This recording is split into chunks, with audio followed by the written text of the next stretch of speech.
Good morning, and thank you for watching Ignite Your Wow today. I have a very special guest today, which I will talk about in a little bit. But before we begin, if you are watching, I'd love to hear where you're from, so put it in the comments and share it out if you like what you're hearing. And if you're watching this on the replay, please let me know. We have two sponsors for today's show. The first one is Cards That Wow, and my cards are in a day of digital everything. How nice is it to get a handwritten note card that's personalized with your brand, make you stand out? The other sponsor is Bruce Himmelblau from Blue Sky Video Productions. He is a live stream producer. He's a YouTube strategist, amazing guy, and he has a tip for us today. Bruce? Hi, how's it going? So today is Tuesday already. I know. Where has week gone? I know. It's just flying. Woo! Flying away. So I guess talking to our guest coming on, we have a number of different tips. One is if you're living primarily on Facebook, you're only going to be serving your Facebook audience, which means people who are on Google, on YouTube, on Instagram are not necessarily going to find you. So be everywhere. If not only to procure your username on multiple platforms, but also to be present when your audience wants to contact you. Perfect. Thanks, Bruce. Thank you. So today my guest is Wow Turbo Wow. He's an amazing guy, go-getter, doing lots of stuff. So I have a quote from him that I'd like to start the show off with, and I think it best describes him. Living a life of wow. Cory's philosophy is to never bury your big goals, your big dreams, your visions, because they seem unachievable. Now's the time. This is the place. You are the person. Go make it happen. I'm introducing to you, Cory Calvin. Oh, I love it. I love it. Thanks so much for having me on your show. I'm excited. Oh, I'm the one that's excited because you truly are wow to the nth degree. I mean, everything you do seems like it's with passion and just full force. So first of all, tell everybody where you're from. So I'm from northern Colorado. I grew up here. I was raised here. Grew up on a farm, which I really think was a blessing, and it was a good foundation for me to learn that whatever it takes attitude. When you grow up on a farm, you've got to do things that you don't want to do, and that later in life helps you out, whether it's for your job, your goals, whatever it is you want to do, that you have this awesome foundation of whatever it takes. And you don't have to grow up on a farm to get that. It's just, I really think it's a mental attitude. It's just, we got lucky as kids that that was kind of pounded into us kind of early on, and luckily it's helped us throughout life. So I'm sure you woke up early on the farm. Do you wake up early now?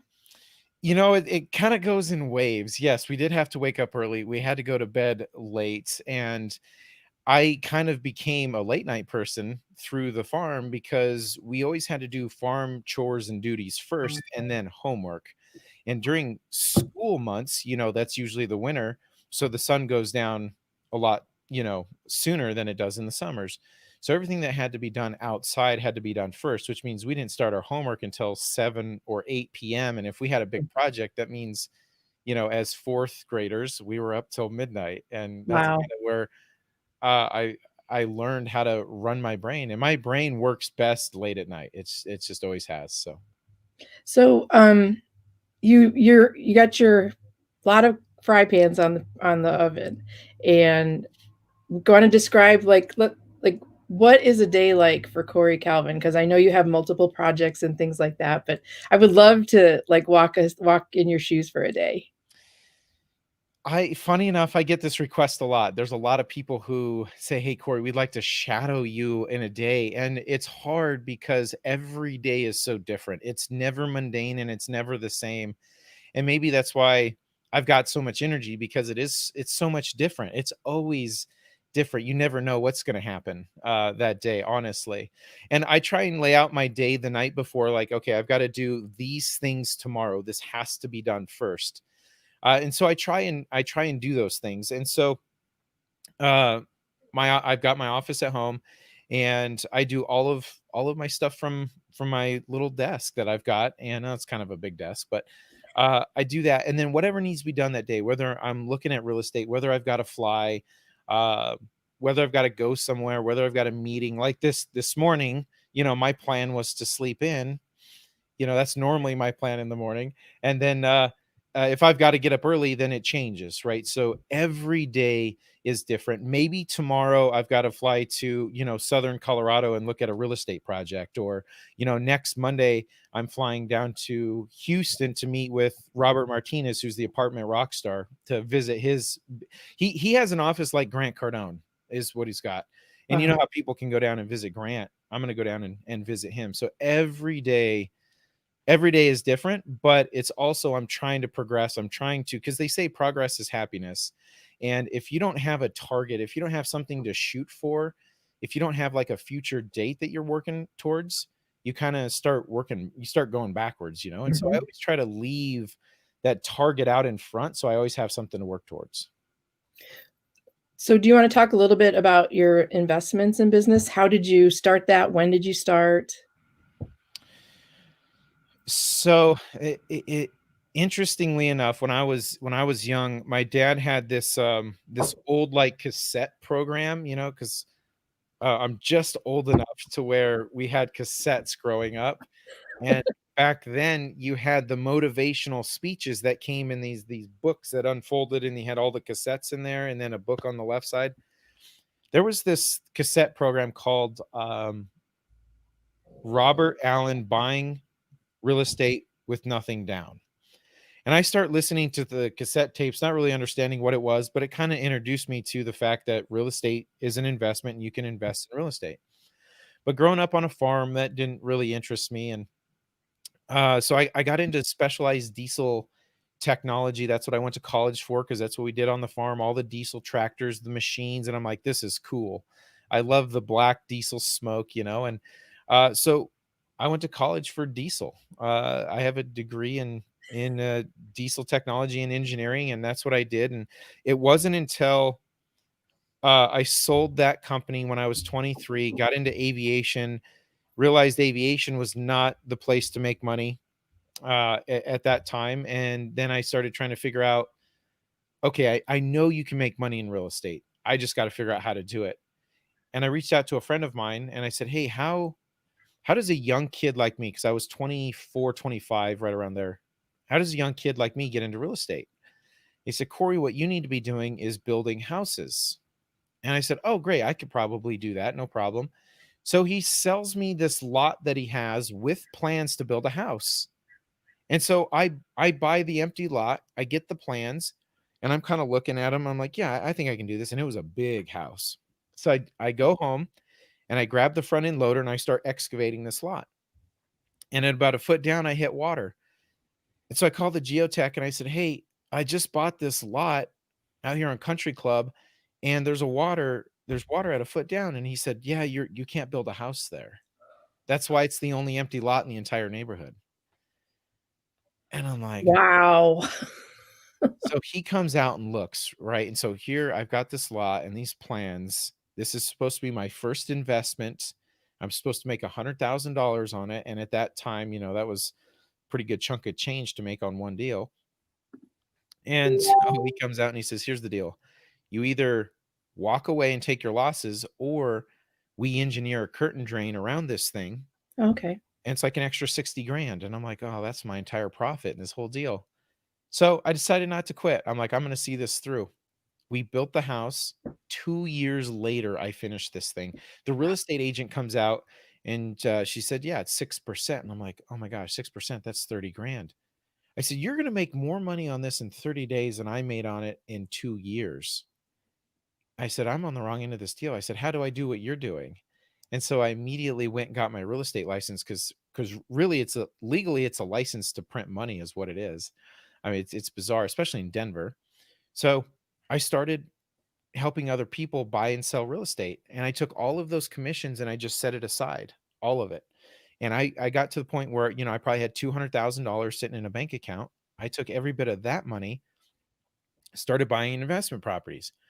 But at 20% down, you quickly realize you run out of money really fast. And I'm like, okay, I got to figure out how to keep going without a whole lot of money. And then that's when I figured out all of the secrets and the tricks of buying real estate with nothing down, back to, 4 or 5 years old. Right.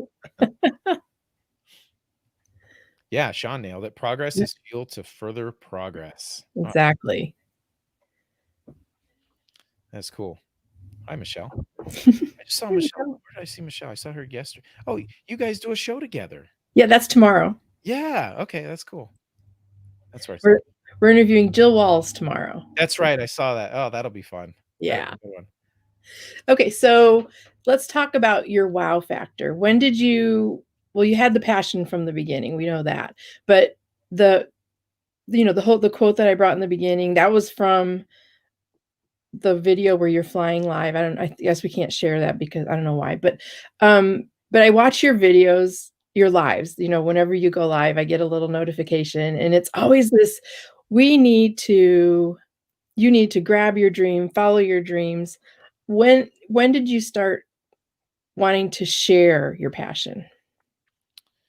That's a good question because I've always and still today, it's kind of weird. I've kind of always done my own thing, right? That was a lot of always. Um, but throughout life, I've just, like, okay, I want to do this one thing. And so I just go after it. And then what I realized is that there's other people that inspired me to do it. And the first person was Napoleon Hill and Mhm. Rich Dad, Poor Dad, which a lot of people know about Robert Kiyosaki. And I realized that, humans, we need outside inspiration sometimes, a lot of times, to keep going or to know that it's okay to hit the next level or know that it's okay to chase your dreams. Uh, because without that external influence, a lot of times we just quit, we just give up. Mhm. And when I remember the first time someone told me, wow, watching you do this gave me the inspiration for me to go and do something else. And Grant Cardone for me today is that person. Uh I see Grant. I remember when he bought his first jet, his Gulfstream 2, and I'm like, someday I will have enough real estate to have a jet. But I'll tell you, without Grant, I would have never thought to do that. And when I realized that what I was doing was inspiring other people, I decided I needed to keep going and keep the inspiration going. And, do I do it at the level that Grant does it? No, not yet, but it's kind of neat to get those messages that people say, hey, because of you, I did this. Because of you, I started in real estate. Because of you, I now have 5 rental properties and I'm almost ready to quit my job. That's And fabulous. You just answered my next question. oh, no. I was like, "When did you get the dream for the jet? When did that start?" I think that started ten years ago, and it wasn't a jet. It was just my own airplane. Okay. Because I got my private pilot's license 10 years ago. Yeah, geez, I've been flying that long, but I'm like, at some point, I want to have my own airplane. And back then, it was just one of the high wing, Cessnas. Right. That's what I thought I was gonna have. And when Grant showed up with a jet, I'm like, it's going to be a jet someday. And I did. I tried to get a jet this year, but the insurance company was like, yeah, no, we're not putting you in a jet yet. So I gotta kind of stair step my way, up there. So that's why Right. I bought the beautiful plane that I did. That event was the first time that I got to meet Grant in person. And Ryan Secco, who is his pilot. I met Ryan and Heath, who I don't think works for him anymore, but that's such a great picture. Yeah. So you had to take steps to get to, so what kind of plane did you get recently? Yeah, so it's a PA-46 and it is a cabin class airplane, meaning that you just don't enter from 2 doors. I mean, it has a stance and a presence on the runway. It sits up. It's got a big cabin. It's got an aisle in the middle, very comfortable. And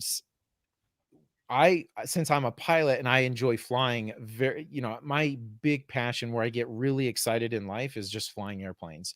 Even though it doesn't technically make me money, uh, I love it. And so I think that's a good um uh testament to you don't have to make money to be happy, you know. Right. I could be perfectly happy not making a dime and just flying airplanes. Uh, you know I what? can tell that because you just get that smile when you start talking Yeah, about flying or your sure airplane, everybody notices it too. you glow. But I wanna fly. Ryan Secco flies for Grant. Grant doesn't really have a passion to go pilot his own airplane. He wants to sit in the back. I'm different. I actually want to fly the thing. And to fly the thing, you have to have a lot of hours and a lot of experience. And I don't have the hours quite yet. I'm almost there, probably 400 more hours, and I will have the hours to fly the jet. And then once that happens, I can trade in my PA-46 for the jet. Nice. That's exciting. Well, if you need to get some hours, you can fly to California and then go back. I will fly to California quite a bit. Yay. Yeah, come Okay, so, what kind of books do you have inspired you? I know you said Napoleon Hill. Are there any other authors that kind of paved the path that you're on right now? so many. I love reading, and usually, um, I would have my bookshelf behind me because Mhm. that's what's at my desk.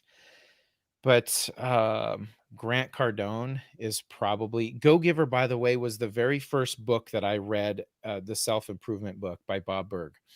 The audio is fantastic. The audio is great, but the Go Giver is an amazing book. That was the very first one that I read. Napoleon Hill is great for everybody, Think and Mhm. Grow Rich. Rich Dad Poor Dad, if you want to get into real estate and be inspired how real estate can truly change your life, Rich Dad Poor Dad is probably the best book. All of Grant Cardone's books, I've read them all. The audiobooks are fantastic. They're really good. Especially Be Obsessed or Be Average. I'm surprised that didn't pop up. That's probably one of my favorite Grant Cardone books, Be Obsessed or Be Average. 10X is there it is. I see it in the little thing down there. Yeah. I would say out of all of the books that I've read, just because of his style, Grant's has probably inspired me the most. Just his big think and his big passion for push. I think Grant's have been the best. So what would you say to someone that's 24 and asks you, "How can I know it's not gonna be the same answer you got." That was horrible, by the way. Oh, God, that was How horrible. how how they can invest in real estate? Or, what was your question? How do I make money in real estate? Or what did you ask that realtor? I said, how can a young person like me get into real estate? I think is what I said. Hi, Charles. I just want to say thanks for your message this morning. Uh, so I would probably tell someone new to learn as much as they can about real estate. And this is why I got ahead, and this is why I kind of hit the slingshot. I took all of my free time, and I still do it today. Every bit of free time I have, I don't sit on the couch and I don't watch TV. I take every bit of it and I learn something about real estate. I read a bucket load of books. I watch a lot of YouTube. I've been to a lot of real estate seminars, and I just try to learn faster than the normal person. And what I would tell someone who wants to get into real estate or learn how to do real estate is to go get their license.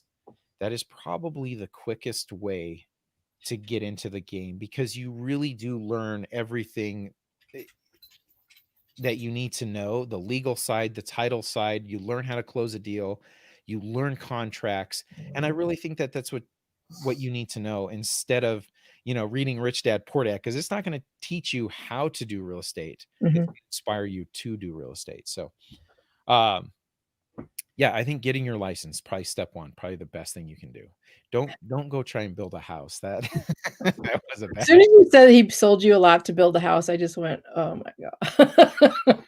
'Cause that's not what you tell a young aspiring Yeah, real estate mogul. I had the drive though. I had the drive to do it. Yeah, no, it's amazing. I mean, for you to finish it and then did you end up selling it yourself, get your license and sell it, or did you just bite the bullet and be Yeah, done with it. I had the real estate agent sell it for me. She was with Keller Williams because I didn't know. I didn't know Yeah. anything about that back then. Yeah. And legally, I could have done it myself, but Yeah, because you're an owner builder. right, I would have had no idea how to do it. Yeah, Yeah. that's good though. So of your investment types, is there one that stands out more than the others? Now that I'm starting to learn about economies of scale, and I didn't believe Grant for the longest time. He's like, "Don't buy a house, don't buy a house." I'm like, "That is the dumbest advice on the planet," because there's a 121 IRS code section that allows you to not pay taxes on the sale of your house. So all of the money that you are paying towards your house is all tax sheltered. So when you go to sell this thing, you can get all of that money back and not have to pay tax on it, which is a genius idea. But I also now start to see why he says that, because when you move up into the bigger stuff, I started with the house that I built, then I went into single family rental properties. I flipped a couple here and there. And when I got to the point where I got tired of having 71 different addresses, 71 different insurance policies, 71 Tax different bills, mortgages, yeah, I'm like, man, what if I could have just consolidated that to one multifamily unit and had one insurance policy, one property manager, and had economies of scale. So if one went vacant or if 10 went vacant, I would still be okay. right. And the what I didn't realize is that, and you know this, right? Real estate is real estate value is based on the market. What does the market say that it's worth? Whereas commercial, multifamily, self-storage, it's based on the revenue that it brings in. So Right. if you want to become a millionaire overnight in real estate, buy a multifamily or self-storage, raise Mhm. the revenue, Or a and mobile home park. yeah, exactly. Oh, mobile homes are great. Mhm, Raise the revenue by $10 every unit. That immediately overnight increases your net worth to, over $1 million. mhm, And when I realized that you can scale with commercial, now I'm starting to think, okay, now my preferred is the economies, the massive storage facilities, the massive multifamilies. And a lot of people are like, yeah, but that's great. I don't know how to start there. And that's fine. You just start with a single family and work your way up. yep. Yeah. That's exactly how to do it. So how would you ever be a mentor to somebody? I do that right now on Okay, a very small scale, not okay, on a large scale, because I've learned if I take on too much, I can't give them the attention or the help that they need. mhm, So I only do 2 to 3 at a time, and that's it fills up my calendar. I can't do more than that.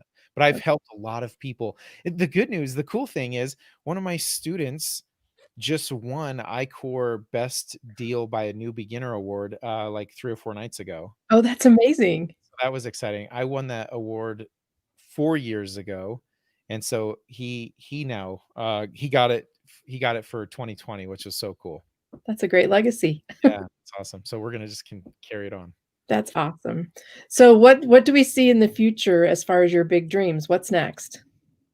Uh, I'm chasing Grant Cardone, and just like me inspiring other people, Grant inspires me, and I'm trying to chase Grant, and uh, I want to have a massive empire. The first, like I said, progress is happiness, and you've got to have a target. And my very first target, which I'm getting pretty close to, is $1 million a year passive, where I don't have to, actually trade time for money. And there's going to become a point in all of our lives where we can no longer trade time for money, and a lot of us don't have a backup, right? And real estate can provide that backup for everyone because it operates on its own. It can provide all of that income when you can't work anymore. And we saw that during COVID. Mhm, During COVID, there was a lot of instances where we couldn't trade our time and earn an income. And we lost jobs, we lost businesses. I mean, there's a lot of people that kind of didn't do so well through that. And I saw what real estate did through COVID. mhm, Thank goodness, it held me up. But first goal is 1 million a year passive. Once I get to that, then it's going to move to $1 million a month passive, which will pay for the big jet. Nice. Freedom. The ultimate goal, the big ultimate goal is freedom, to where I don't have to keep chasing real estate deals. I can just go and have fun, live life, enjoy it. So was it strategy to stay out of markets like retail and things like that? Is it just, did you research it, and is that why you chose the multifamily? Well, I chose because once Grant talked about it enough and I beat it into my head, I finally figured out, that's probably the next logical step for me to go to from single family. Mhm. Retail did not do so good through COVID, and No, that was my point. there might be opportunities in the future to suck up retail and transition it from retail to, maybe something else. Yeah. Or like, was it dual, like where you have commercial on top and or retail or residential on the top and commercial on the bottom kind of things? Yeah. There's even people doing residential on top and on the bottom. Like they're condoing out the bottom. There's Mhm. a property here up in the mountains that they pitched to me the other day, where they want me to redesign the bottom for all residential units because the commercial just completely died. It's gone. Mhm. Well, that's great. Okay, actually Bruce was able to get that video, and this is the one that I think is the epitome of Cory in his happy place. So we're gonna play that really quick. Oh, all right. I think we are. It's kind of long though. Is this the flying one? Oops, it's the one where he's by the pool. Oh, never mind. I don't know what that is. I don't know. Do you know what that means? By the pool. I was in Santa Ana, if that was by a pool. Does it show your happy place? Probably not. I was in Santa Ana right there. That's funny. That was right after one of the real estate events that I went to. That's a horrible video, by the way. Okay, well, let's be done with that one. Okay. Well, I tried, okay? We tried. Oh, that's awesome. So, okay, so you're chasing bigger and bigger. I had another question and I can't remember what it was. I do this all the time, Cory. It's the old age brain, I think. So if you had, we're getting close to the end of our time. So if you had advice to give, or this is your chance to send a message. So what's the message that you would like the people listening and the people that'll hit this on the replay? What's the message you'd like to give to them? Real estate has always been my thing for the past, maybe 10 years. Same with aviation. But you absolutely have to find something that makes you happy, right? And makes you light up. For me, it's aviation, but at the same time, aviation it's not going to give me the freedom that I need. And I love doing real estate. So whatever it is outside of your job, the beautiful thing about real estate is that it's beautifully blind. It doesn't matter who you are. Anybody can do it. Anybody can become financially free through real estate. You just got to get started, and you've got to have that target for freedom. Real estate is the vehicle that can do it for you.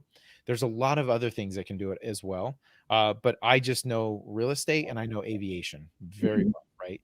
And so, just like you started off, now's the time. You are the person. This is the place. Go chase your dreams. Go make it happen. I mean, those dreams weren't placed in your heart for you to quit on them. They were placed there for a reason, and that's because you are the right person to make them come true. If not, they would have never been placed there. So, the biggest thing you can do is to dream big and go chase them. I love it. Yeah. So I did the opposite. I'm a broker turned card maker because that was my passion. I love it. And your cards they've actually been sent. So I made these for you. Oh my God, that's amazing. Yeah, so that is thank you for being on my show. I send up my guest cards, and Thanks for I hope you like them. Thank you again for being here today. You're just wow to me. You really are. Oh, I appreciate And when you it. come to California, we can meet Charles and me. Oh, and Jamie Lee. She lives in Jamie Green. She Yeah, lives in. We all live like within an hour of each other. that is awesome. So we So could. let's plan that. Let's plan Yeah. that. You want me to answer that? Let's see, Cory, have you been affected by renters who have not been able to pay rent due to COVID? Yeah, that's a big deal. I've been lucky, and one of the things that I've gotten really, really good at, and I won't use this as a soapbox, but I've I've learned how to manage properties very well, and I've been lucky to have good tenants because I put the right tenants in my properties, and I haven't had any of my tenants not pay rent, and I only had one tenant be late, and that was in January of this year. But Wow. all the way through COVID, never missed a payment, and nobody they were affected by COVID, but everybody made their payments on time. And Wow. and I guess that they're not even renters. I sold them a house on an owner carry, so really they just owe me a mortgage payments, and they were late in January because of COVID, and that's it. That's it. I was lucky. I was You really lucky. Hi, Weldon. Good to see you. Hey, Weldon. Nice. Yeah, so So I did, but I know there was a lot of people who got affected by COVID. there's Phil. Dream scary, exciting to go and dream a scary and exciting to you and go after it. Yeah, yeah, I know. It's sometimes, following your intuition and your passion can be scary. And, you and I are both testaments of it's okay. You can make it through. And if you want it bad enough, it's going to happen. That's right. Yeah, and you're gonna feel the fear. You're gonna feel the pain. I mean, it's there. It's real. A lot of people say it's false evidence appearing real, or um, face everything and rise. And I like the latter. Face Mhm, everything and rise, because it's there. And but it's a matter of how you handle it. Yeah. mhm. That's great. Well, thank you again. I really appreciate you being here. I appreciate everybody watching now and on the replay. And thank you, Blue Sky Video Productions, for being a sponsor. Oh, there you go. Oh, look. That's a fun video. It's an older one, but that is a fun video. Um, that's when I first got my start in real estate. That was kind of like my promo video. Uh, that was a fun one to make. Nice. Very That's when I cool. transferred from regular residential sales into luxury. This video got me my first $1.2 million listing. Were you ahead of the time with this video? Probably a little bit. Yeah, because I don't know, I was doing there wasn't much video when I did it, but then again, I'm like Stone Age real estate. So we just transferred from paper or the copy like handwritten contracts. Oh yeah. And I did contracts when they were 6 pages, Oh my goodness. Ours are like 18. 100. They're like this thick now. You close an escrow and it's this thick. It used to be like that. Bad. It's bad. But anyway, thanks again, and thank you to everybody. Have a great day, and we'll see you next week. Bye everyone. Bye.